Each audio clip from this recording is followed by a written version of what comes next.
Hello guys, so another day, another laman na naman dito. Banda! So andito kami sa Czech Republic, sa Kozlovna. So ito yung Prague. Dito, ito yung nirecommend dun sa inistayhan namin. So it's lunchtime. Meron ako beef goulash. That's typical Czech. So let's begin. Ito lang kita. Let's begin to look Para ko ha? like this. Kaya nga. Sinap ko na. So this is the beef. Ano naman tira? Oh my god, it's so tender.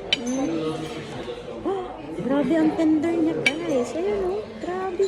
Brace kasi siya eh. Siguro mga ilang ano tong inano.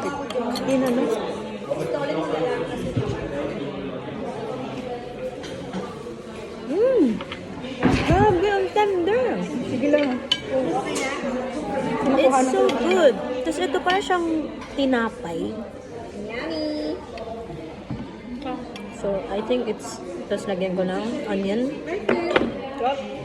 Uy! Bakit pikaw?